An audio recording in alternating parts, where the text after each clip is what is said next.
자씩 교독하겠습니다.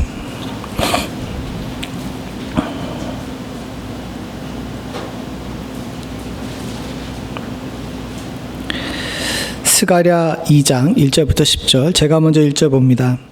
내가 또 눈을 들어 본즉 한 사람이 측량줄을 그 손에 잡았기로 내가 어디로 가느냐 물은즉 그가 내게 대답하되 예루살렘을 측량하여 그 너비와 길이를 보고자 하노라 말할 때 내게 말하는 천사가 나가고 다른 천사가 나와서 그를 맞으며 이르되 너는 달려가서 그 소년에게 말하여 이르기를 예루살렘이 그 가운데 사람들과 가축이 많으므로 성곽 없는 성읍이 될 것이라 하라.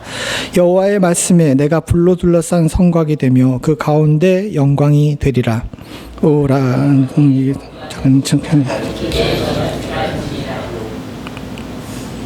6절 안 읽으세요? 저게 넘어갔나 보구나. 6절 잠깐만요. 제가 6절을 같이 한번 읽습니다. 성경 보고 한번 읽으셔야 될 것 같습니다. 6절입니다. 다시 읽습니다. 시작. 오라 너희는 북방 땅에서 도피하지어다. 여호와의 말씀이니라. 이는 내가 너희를 하늘 사방에 바람같이 흩어지게 하였음이라. 여호와의 말씀이니라. 바벨론 성에 거주하는 시온아 이제 너는 피할지니라. 같이 말씀하시되 영광의 나를 그 자랑 보내셨나니 너희를 범하는 자는 그의 눈동자를 범하는 것이라. 내가 손을 그들 위에 움직인즉 그들이 자기를 섬기던 자들에게 노략거리가 되리라 하셨나니 너희가 만군의 여호와께서 나를 보내신 줄을 알리라. 여호와의 말씀에 시온에 따라 노래하고 기뻐하라. 이는 내가 와서 내 가운데 머물 것임이라. 아멘. 가뜩이나 어려운 본문인데 제가 실수해서 6절을 빼먹었나 봅니다. 여러분들 죄송합니다. 이 두 주에 걸쳐서 어버이 주일과 어린이 주일이기에 우리들이 기대에 관한 말씀을 함께 나눴습니다. 사실 그 기대에 관한 말씀을 하면서 저도 그렇고 여러분들도 그렇고 좀 힘들었을 거예요. 우리가 생각하고 바라는 것들과는 다른 이야기들을 나눴고 또 특별히 성경에서 이야기하는 그런 부분들이 우리가 소화하기에는 쉽지가 않은 부분도 분명히 있음을 함께 살펴봤습니다. 사실 그런데 그 두 설교는 어린이주의 설교이자 어버이주의 설교이기 때문에 한 것도 있지만 정확하게 이야기해서는 오늘 이 본문을 여러분들과 나누기 위해서 벽돌을 쌓는 것처럼 하나하나 쌓아온 것이에요. 우리가 우리의 가정, 우리와 가장 가까운 사람들에게 기대를 갖지만 사실 그 기대를 만족시킬 수 있는 상황은 아니라는 것을 우리는 알아야 됩니다. 근데 이것은 세상 만사가 다 그렇죠. 어딘들 안 그렇습니까? 잘 생각해 보게 되게 되면 가정에서뿐만 아니라 자녀와 부모와 자녀 관계뿐만 아니라 세상의 모든 일에 있어서 사실 우리는 기대를 품고 있다가 거기에 실망하고 또 그 실망으로 인해서 상처받고 관계가 깨지는 경우가 많이 있어요. 근데 이게 하나님과 사이에서도 거의 마찬가지입니다. 하나님과 사이에서도 많은 사람들이 기대를 합니다. 하나님 이런 일을 이뤄주십시오라고 기대를 하는 경우가 많은데 여러분들의 기대가 충족되지 못하는 경우가 있어요. 근데 그렇게 되게 되면 하나님께서 여러분들을 포기하시거나 여러분들을 외면하시고 여러분들을 미워하시는 겁니까? 사실은 그렇지가 않다는 거죠. 그럼에도 불구하고 응답된 기도도 그렇고 응답되지 않은 기도도 그렇고 하나님께 우리는 항상 불만해 가지고 있습니다. 왜? 내 기대대로 안 해주시기 때문이죠. 사실 응답이 됐는데 불구하고 응답이 안 됐다고 생각하는 우리의 기도들도 참 많거든요. 그것은 뭐 때문이냐면 응답의 유무와 관계없이 하나님께서 내 기대를 충족시켜주지 않았기 때문입니다. 오늘 이 스가랴의 말씀을 통해 가지고 우리들에게 있어서 그런 부분을 다시 한번 점검해 보고 때로는 도전도 받고 때로는 위로도 받을 수 있는 은혜가 있기를 간절히 소원합니다. 먼저 이 스가랴에 관해서 우리가 잠깐 살펴봐야 돼요. 우리가 원하는 성벽이라고 제목을 잡았는데 사실은 스가랴가 원하는 성벽입니다. 스가랴는 아주 특별한 사람이었습니다. 그는 포로기 이후의 선지자예요. 포로기 이후의 선지자가 몇 안 되는데 그 중에 한 명이고 더군다나 이 사람은 나이가 굉장히 어렸습니다. 대부분의 선지자들은 나이들이 거의 다 장년에 이른 때 부름을 받았어요. 물론 예레미야 같은 경우는 조금 일찍 부름을 받았긴 했지만은 아마도 스가랴를 가르쳐서 소년이라고 오늘 본문에 4절에 이야기한 것을 보게 되게 되면 이 사람이 10대 또는 잘 쳐줘도 한 20대 정도밖에 안 됐을 그런 어린 사람이었던 것 같습니다. 어린 나이에 말씀을 받은 사람들에다가 이 스가랴와 동시대에 사역했던 사람이 누구냐 하게 되면 학개예요. 학개는 80이 넘은 사람입니다. 나이 차이가 굉장히 많이 나죠. 성경 전체 역사를 봐도 이 스가랴처럼 젊은 나이에 선지자가 된 사람을 찾아보기가 쉽지가 않아요. 더군다나 이 스가랴의 메시지를 보게 되면 묵시입니다. 성경의 묵시문학적인 대표적인 것이 요한계시록이죠. 우리는 생각할 때 묵시가 성경에 많은 것처럼 느껴요. 환상을 많이 이야기하기 때문에. 그러나 잠깐 나오지 전체적으로 볼 때 묵시 문학이라고 할 만큼 긴 부분에 있어서 묵시를 받은 선지자 같은 경우는 신약에 있어서는 요한, 구약에 있어서는 다니엘 후반부나 에스겔 후반부, 그리고 오늘 나와 있는 스가랴 정도라고 할 수 있습니다. 그러다 보니까 스가랴서가 굉장히 어려워요. 우리 성경도 보면 읽으면서 무슨 얘기인지를 잘 모릅니다. 이 묵시문학의 특징이 뭐냐 하게 되면 비유가 많아요. 그리고 은유가 많고 이야기를 읽지만 이게 무엇인지는 한 번, 두 번, 세 번 생각해야 됩니다. 또 한 가지 특징이 있는데 이게 뭐냐면 대명사가 많아요. 딱 찍어가지고 누구라고 얘기를 하지 않습니다. 누군가를 지칭해서 이야기할 때에 좀 흐릿하게 이야기하는 경우가 이 묵시문학에 많아요. 이 스가랴도 대표적인데 여기 오늘 본문에 보게 되면 그라는 대명사가 3인칭 대명사가 많이 나옵니다. 근데 이 그를 누구라고 지칭하는 것에 대해서 신학자들마다 논란이 많습니다.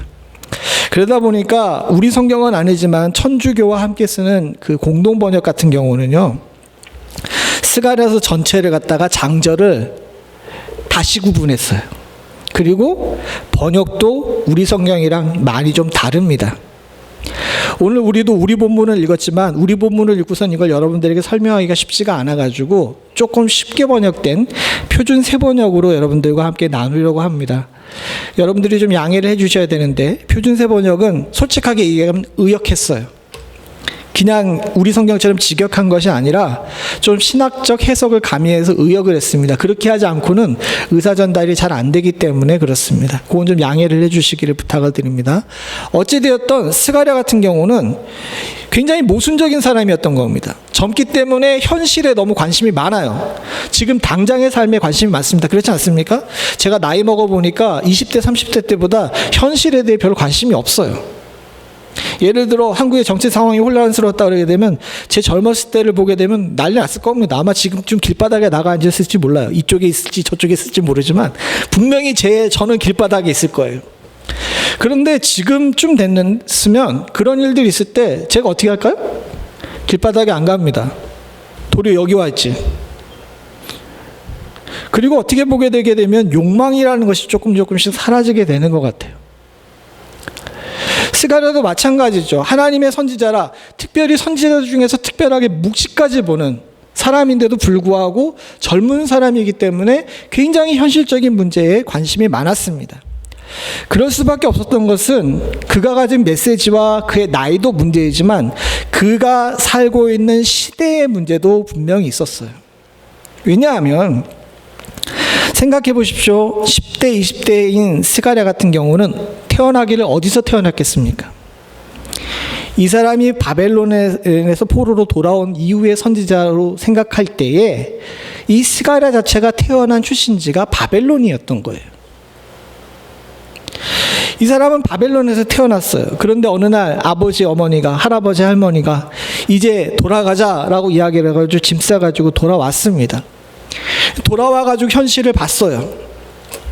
와 봤는데 희망을 가지고 할머니 할아버지들이 얘기하던 예루살렘은 정말 아름다운 도시였어 라는 생각을 가지고 예루살렘에 와서 도착을 해봤는데 예루살렘에 뭐밖에 없어요?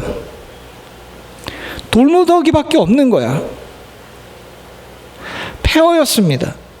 더 힘들고 어려운 것은 뭐냐 하면 돌아왔는데 다들 성전을 지으려다가 실패했어요.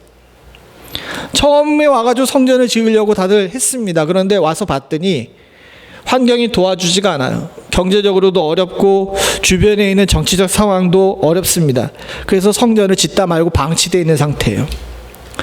그런데 예루살렘 성벽 자체도 무너져 있습니다. 우리야 지금 성벽 없는 세상 속에 살고 있지만 그 당시 사람들 입장에서 볼 때는 성벽은 굉장히 중요한 거예요. 왜냐하면 성벽 안에 사는 것과 성벽 밖에 사는 것은 삶의 질이 완전히 달랐습니다. 성벽이 없다는 것은요, 무방비 상태로 치안 부재 상태에 놓여 있는 것과 같아요. 밤에 누가 문을 따고 들어와도 보호해 줄 수가 없습니다. 그런 상황 속에서 스가랴 같은 경우는 옛날 생각 날 수밖에 없죠. 그가 예전에 살던 바벨론은 세계에서 가장 아름다운 도시이자 가장 거대한 도시였습니다. 필요한 건 모두 다 문 밖만 나가면 다 취할 수 있는 그런 동네에 살았어요.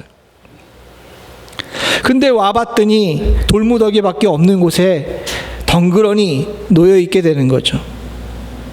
젊은 스가랴 입장에서 볼 때는 이 현실을 쉽게 받아들이기가 어려웠을 겁니다.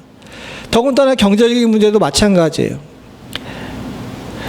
할머니 할아버지에게 들었던 가나안 땅은 젖과 꿀이 흐르는 땅이라 그랬습니다. 근데 와 봤는데 농경지는 다 파괴되어 있고 거의 100년에 걸쳐가지고 이 땅이 방치되어 있었기 때문에 노동 생산성이 그렇게 떨어지는 거예요. 학계에도 나오지만 씨 뿌린 대로 거둘 수가 없어요.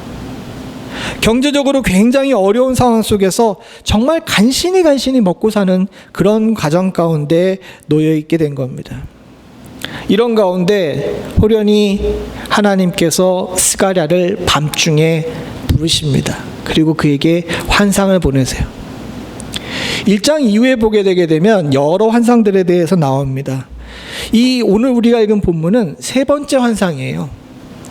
이 세 번째 환상인 2장 1절에 스가랴 같은 경우는 한 사람을 만나게 됩니다. 이 천사라고 이야기를 하는데 천사를 만나게 되죠. 스가랴 1장을 한번 읽어보겠습니다. 위에 있는 겁니다. 같이 봅니다. 시작. 내가 또 눈을 들어본즉 한 사람이 측량줄을 그의 손에 잡았기로. 환상 속에 보니까 스가랴가 꿈에 보는데 한 사람이, 한 천사가 측량줄을 손에 잡고 가는 거예요. 이 측량줄이 뭔지 아십니까? 혹시나 이제 벽돌 한국에서 싸보신 분들은 아시는데 이렇게 왜 쭉 해가지고 팅하게 되게 되면 왜 이렇게 이걸 먹줄이라 그래요. 그래가지고 그 수평을 맞추는 길입니다. 이제 그 직역을 하게 되면 먹줄이라 그러는데 이 측량줄이라고 얘기를 해요. 근데 번역하는 사람에 따라서 줄자라고 번역을 하죠. 이게 굉장히 중요합니다. 왜냐하게 되면 그 당시에는 우리처럼 도량형이 이렇게 통일되어 있지가 않아요. 그러니까 건축하는 건축지마다 이 표준되는 그 줄을 정합니다. 이게 한 규빗이야. 왜냐하면 여러분 한 규빗은 여러분 오른손을 들어보시기 바랍니다. 예, 한 규빗이 여기서부터 여기까지예요. 근데 권사님의 한 규빗과 내가 한 규빗이 같을까? 예, 틀리죠. 이러다 보니까 이 규빗이 통일이 되지 않습니다. 실제로 왕이 바뀔 때마다 왕의 이 길이를 재가지고 이것을 고정 규빗으로 삼았던 기록이 있을 정도로 이게 들쭉날쭉하는 거예요. 그러다 보니까 이 건축지마다 무슨 일이 일어나게 되면 그 건축의 최고 책임자에 이걸 재가지고 이걸 한 규빗으로 잡아가지고 줄을 만들어 놓은 거죠. 이게 측량줄입니다. 이 측량줄을 갖다가 들고 다닌다는 것은 뭐냐 하게 되면 건축을 계획하고 있다는 거예요. 그러니까 스가랴가 그것이 궁금해가지고 이 사람한테, 측량줄 잡은 사람한테 물어봅니다. 너 왜 그 측량줄을 잡고 가느냐라고 물어보는 거죠. 2절 같이 봅니다. 시작. 내가 어디로 가느냐 물은즉 그가 내가 대답하되 예루살렘을 측량하여 그 너비와 길이를 보고자 하노라 하고 말할 때, 이 건축줄을 잡고 나가는 사람이 궁금하니까 스가랴가 물어보는 거예요. 너 뭐 하려고 그러는 건데? 라고 물어봤더니 그 사람이 얘기하는 소식이 너무 기쁜 소식입니다. 뭡니까? 예루살렘의 너비와 길이를 측량하겠다는 건데, 너비와 길이를 왜 측량합니까? 성벽을 짓겠다고 그걸 재겠다는 거예요. 스가랴에게 있어서는 이게 굉장히 복된 소식입니다. 그렇지 않겠습니까? 스가랴는 이제 정말 하나님께서 이 성벽을 세우심으로 말미암아 나의 삶이 안전해질 거라는 기대를 갖게 될 수 있게 된 거예요. 모든 사람들이 소원하고 모든 사람들이 바라던 일이었습니다. 안전이 보장되어 있지 않던 삶 속에서 이제 하나님께서 성벽을 세우시게 되게 되면 안전이 보장된 삶으로 바뀌게 되는 거죠. 더군다나 하나님이 천사를 보내서 성벽을 쌓겠다고 얘기하시면 그 성벽이 얼마나 튼튼하고 얼마나 아름답겠습니까? 스가랴는 이 환상을 봤을 때 상상을 했을 겁니다. 스가랴가 봤을 가장 아름다운 성벽이 무엇이었을까요? 스가랴가 어디서 태어났다고요? 바벨론에서 태어났죠. 이 스가랴는 그 당시 세계 최고 제국의 가장 아름다운 도시, 가장 부강한 도시를 보고 자란 사람이에요. 하나님이 성벽을 세우시겠다고 이야기할 때 자연스럽게 그 사람의 머릿속에 연상되는 성벽이 어디겠습니까? 바벨론 성벽이죠. 그럴만합니다. 여러분 이 사진을 한번 보시기 바랍니다. 이 사진 되게 아름답죠? 잘 보이시나? 예, 요게 사람입니다. 그리고 성벽이 굉장히 크고 높죠. 저게 바벨론 성벽을 갖다가 베를린에 있는 페르가몬 박물관이 복원한 겁니다. 거기 있는 것들을 주워 와가지고 저걸 복원했어요. 복원했는데 성벽, 특별히 성문에다가 이 청금석으로 만든 이 벽돌을 만든 겁니다. 지금에야 파란색을 쉽게 하지만 고대에 특별히 저걸 기원전색인데 기원전에 저렇게 청금석을 써가지고 이제 문이라도 장식한다는 것은 문을 정말 황금으로 도배한 것과 같은 겁니다. 십수미터나 되는 성벽, 특별히 성문 같은 경우는 저렇게 청금석으로 장식한 성벽을 갖다가 바벨론 같은 경우는 이중 성벽으로 둘렀어요. 그러니까 두 줄 성벽을 갖다가 동일한 높이로 쫙 둘렀습니다. 그러니까 함부로 바벨론을 침범할 수 있는 나라가 도전할 생각을 하지 못할 정도로 아주 아름답고 위대한 성벽을 쌓은 거예요. 여러분들은 혹시나 인터넷에 가서 보시게 되게 되면 지금 그걸 갖다가 이제 3D로 이렇게 이제 해놓은 곳이 있는데 정말 상상하기 힘들 정도로 굉장히 아름답고 크게 지어진 성벽이죠. 하나님께서 성벽을 짓겠다고 얘기했었을 때 스가랴는 아마 저걸 상상했을 겁니다. 하나님이 지으신 성벽이니까 저런 성벽을 주시겠지. 사실 우리의 삶도 마찬가지입니다. 여러분들 우리도 기도해요. 근데 여러분 기도하는데 기도의 동인이 여러 가지가 있죠. 원래 성경적인 개념으로 볼 때 기도는 당연히 믿는 사람들이 해야 되는 겁니다. 왜? 나를 지으신 하나님과 내가 교통하기 위해서는 기도해야 되는 거죠. 이게 아주 제일 되는 목적인데 사실 성도들이 저부터 기도 어느 때 해요? 오늘은 비가 와서 대답을 안 하기로 한 겁니까?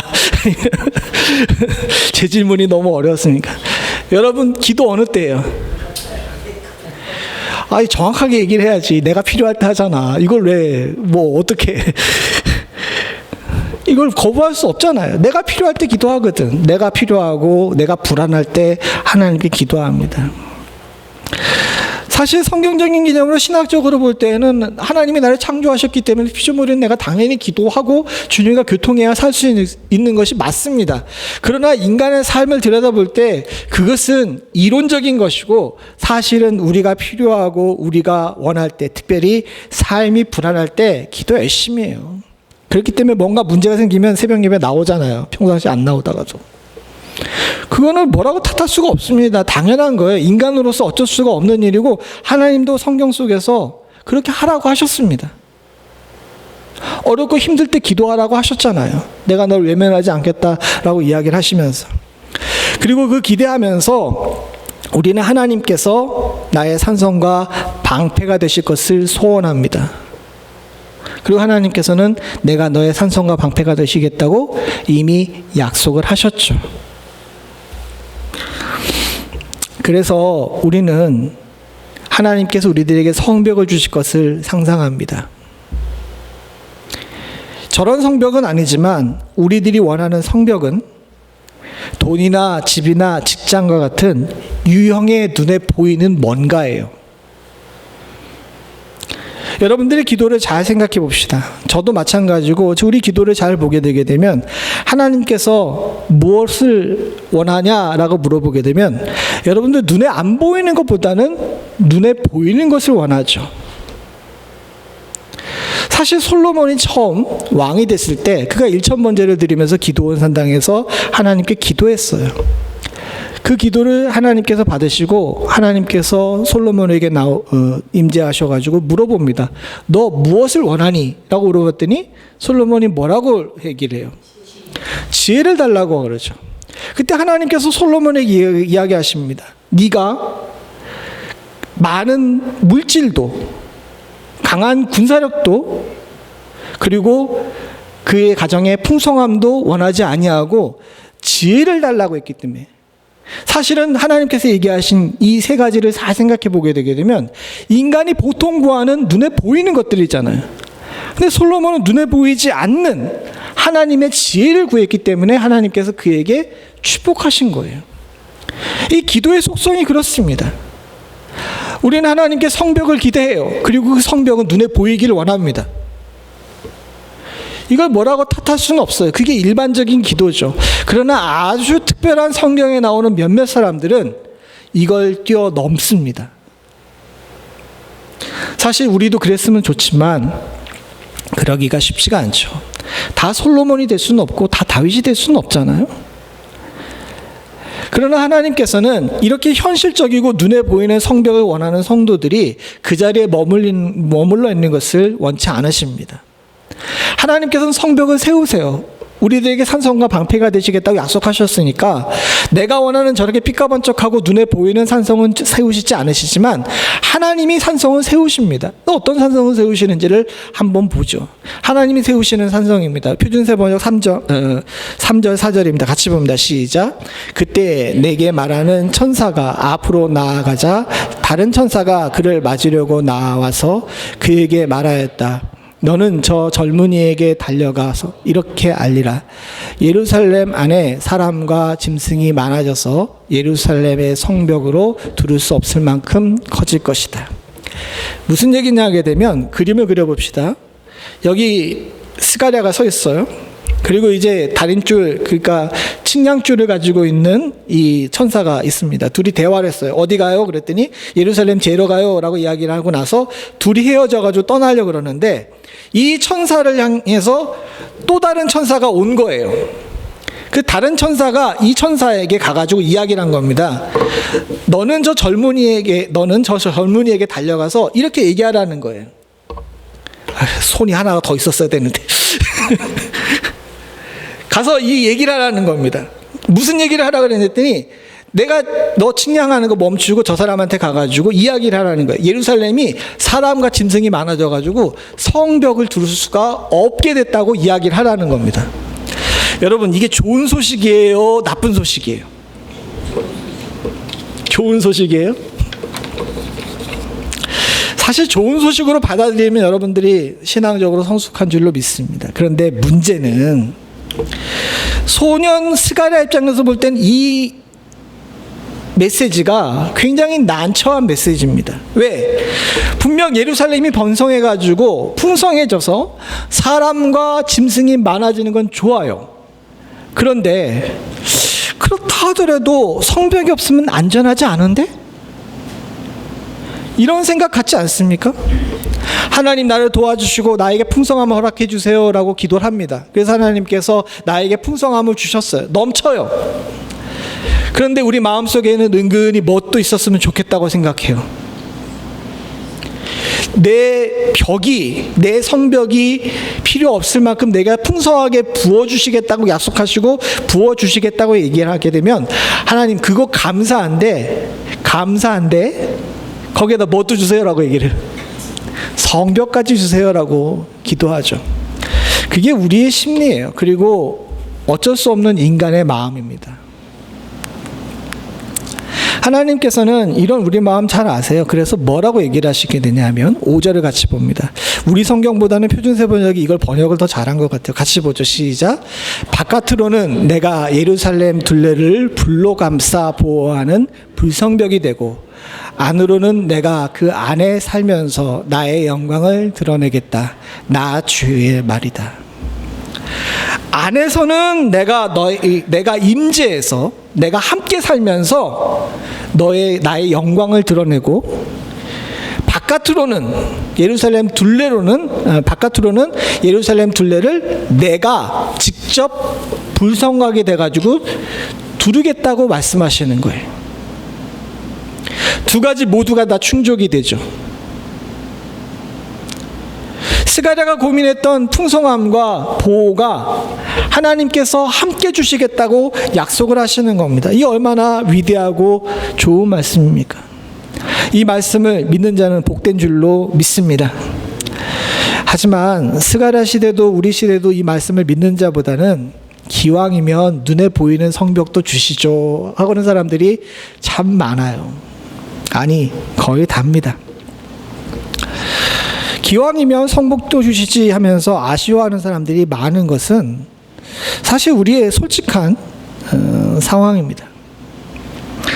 하나님께서 산성과 방패가 되시는 것을 읽을 때마다 믿는다고 외치지만 정작 성경에서 눈을 띄거나 말씀 속에서 벗어나서 예배를 끝나고 나가게 되게 되면 왜 그렇게 불안할까요? 여러분들이 하나님이 여러분들의 불성하게 되시는 걸 믿으십니까? 근데 왜 불안해요?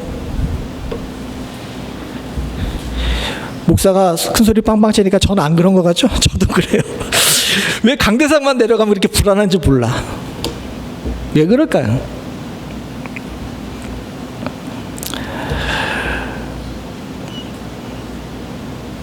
우리는 불성벽을 믿지만 한편으로는 눈에 보이는 성벽을 너무 갖고 싶어 해요.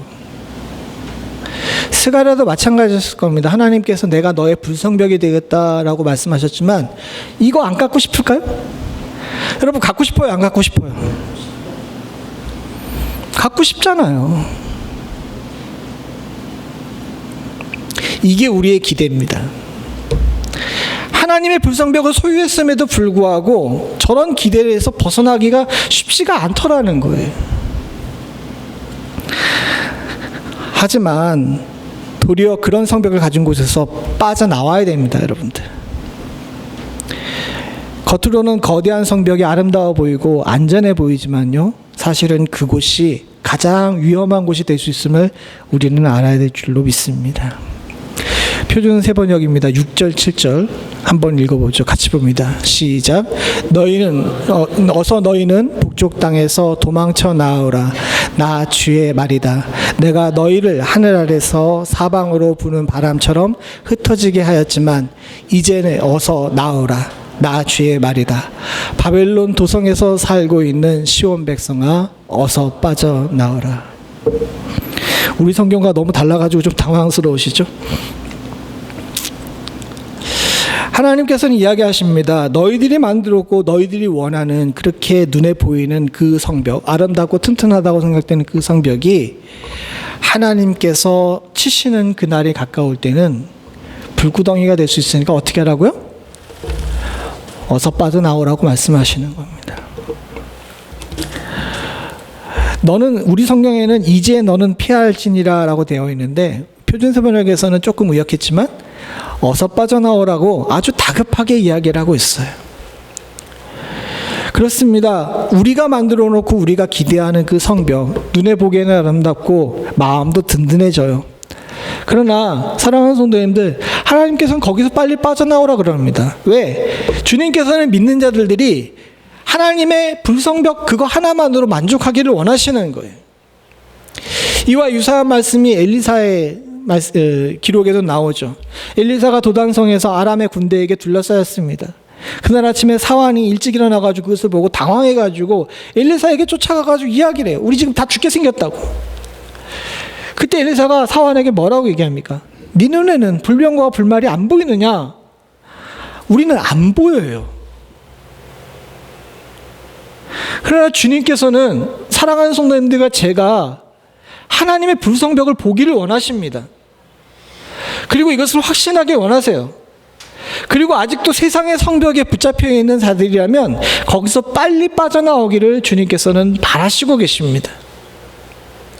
우리 주님은 우리의 연약한 마음을 모르실 리가 없습니다. 그래서 여기 이 말씀에 부연 설명으로 8절, 9절, 10절을 달아놓으신 거예요. 세상의 성벽을 여전히 붙잡고 있으면서 불성벽을 신뢰하지 못하는 우리들에게 이런 말씀을 하십니다. 8절을 같이 한번 읽어보죠. 8절입니다. 같이 보면 시작. 만군의 주께서 이렇게 말씀하신다. 주께서 나에게 영광스러운 임무를 맡기시고 너희를 약탈한 민족에게 나를 보내시면서 말씀하신다.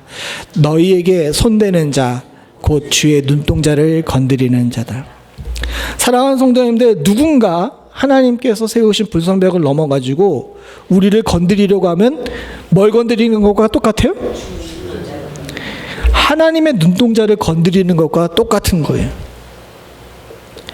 이 표현이 주의 눈동자를 건드린다는 표현이 우리 동양권에서 얘기하게 되면 영린을 건드린다는 이야기입니다. 영린이라는 게 뭐냐 하게 되면 이 용이 있는데 용의 이 목덜미에는 거꾸로 되어 있는 비닐입니다. 그래서 그걸 건드리게 되면 용이 굉장히 화를 낸다 그래가지고 황제나 왕의 영린을 건드리게 되면 큰일 난다고 했을 때 이걸 영린이라는 단어를 쓰는데 이걸 고대로 근동에서는 뭘로 얘기하냐면 눈동자를 건드린다라고 표현을 했어요.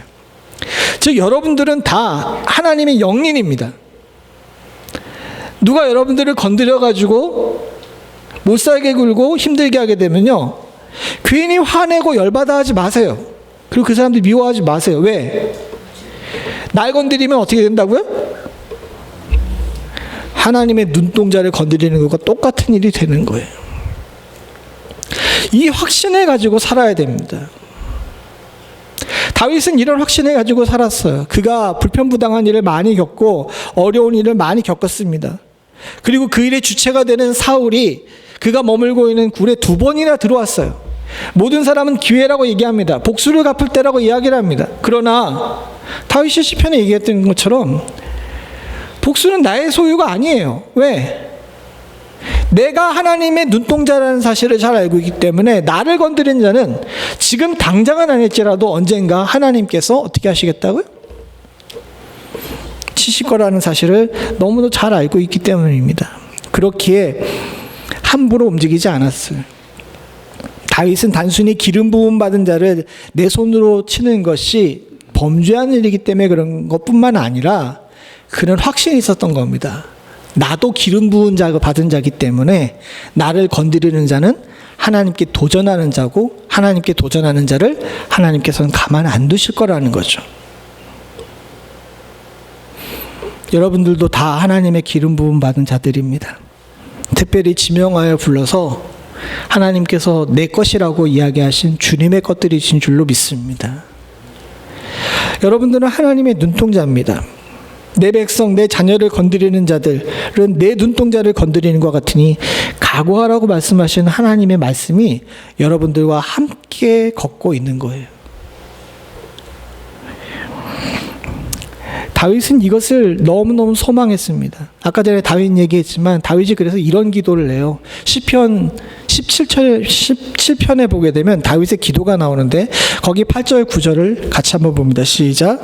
나를 눈동자같이 지키시고 주의 날개 그늘 아래 감추사 내 앞에서 나를 압제하는 악인들과 나의 목숨을 노리는 원수들에게서 벗어나게 하소서. 이것이 다윗의 마음입니다. 그런데 다윗은 저렇게 기도했지만 우리는 저렇게 기도하지 않아도 이미 하나님께서 넌 나의 눈동자라고 말씀하고 계시는 거예요. 담대하실 수 있기를 원합니다. 그리고 확신해 가지실 수 있기를 원합니다. 우리가 기대한 것보다도 하나님께서는 훨씬 더 여러분들을 귀하게 여기시고 소중하게 여기세요. 그렇기에 우리가 불성벽을 믿습니까? 아멘하고 나서 뒤돌아가서 불안해할 필요가 없는 거예요. 이것은 우리가 하나님의 눈동자라는 사실을 확신하지 못하는 겁니다. 저도 잘 못하면서 큰 소리 빵빵 치려고 하니까 굉장히 좀 그렇긴 한데 솔직하게 좀 그렇잖아요. 그러나 사랑하는 성도님들, 이제 이후로는 저도 그렇고 여러분들도 그렇고 담대하실 수 있기를 원합니다.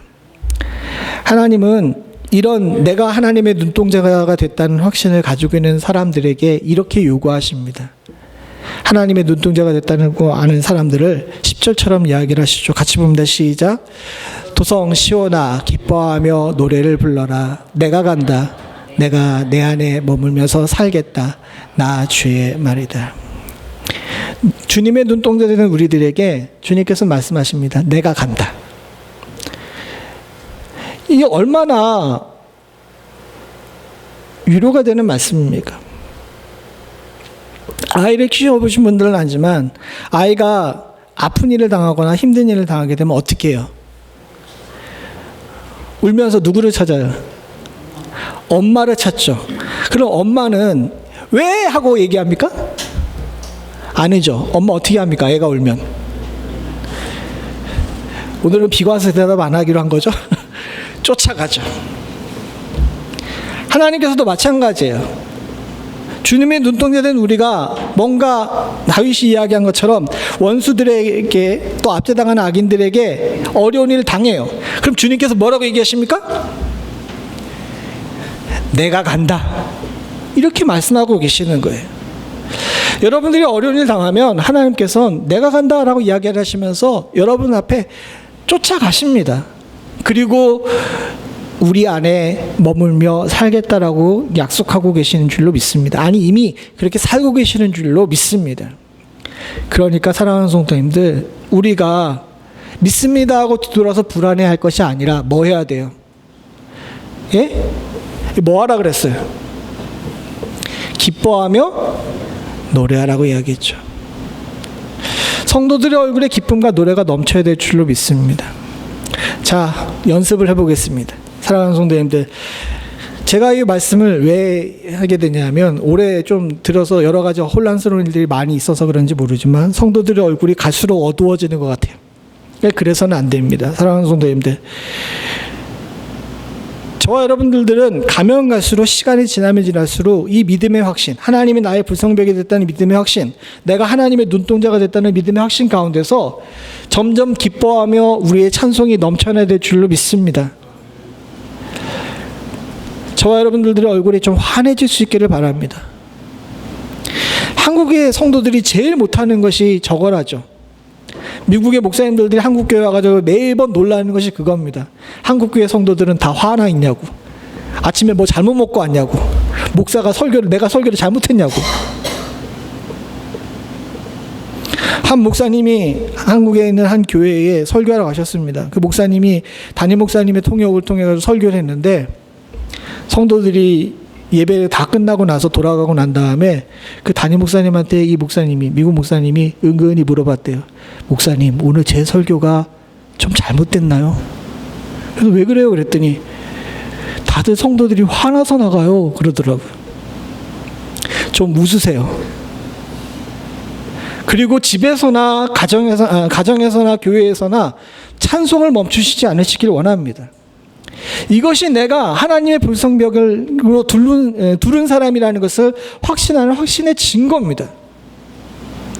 이 증거가 우리 안에서 사라지게 되게 되면 저와 여러분들은 안타깝게도 아까 봤던 그 무너질 성벽, 누군가 주워와가지고 겨우 박물관에서 그 조그만 조각들 모아가지고 간신히 세워놓는 그런 눈에 보이는 옛날 잔재와 같은 그런 것들 붙잡고 쓰러져가는 먼지와 같은 사람밖에는 되지 않아요. 그러나 하나님의 불성벽을 믿고 서는 자들은 주와 함께 영생에 거하는 축복이 있는 줄로 믿습니다. 사랑하는 성도님들과 제가 그런 확신 가운데 있기를 간절히 소원합니다. 같이 기도하시겠습니다. 주께서 주신 은혜가 많건만 항상 불안과 원망 속에 살고 있는 저희들을 돌아보게 됩니다. 쓸데없는 기대 속에서 하나님께서 주신 것보다 한없이 작고 연약하며 보잘것없는 것들을 우리의 기대로 품고 그것으로 실망하고 스스로 자해하는 신앙이 우리의 신앙이 아니었는지 돌아보게 하여 주시옵소서. 진짜 우리는 하나님의 눈동자이자 주님과 함께 거하며 주님의 불성벽 안에 머물고 있는 주의 복된 자녀임을 잊지 않으며 살 수 있기를 간절히 소원합니다. 이 귀하고 놀라운 태평성대 가운데 하나님, 우리가 기뻐하고 노래할 수 있는 축복을 갖게 하여 주시옵고, 언젠가 내가 울 때 내가 간다 외치시며 쫓아오실 주님이 나의 아버지됨을 항상 잊지 않으며 살 수 있는 저희들 되게 하여 주시옵소서. 하나님은 나의 아버지시며 나의 불성벽이며 나의 눈동자임을 믿고 의지하오며 모든 말씀 예수님의 이름으로 기도드리옵나이다. 아멘.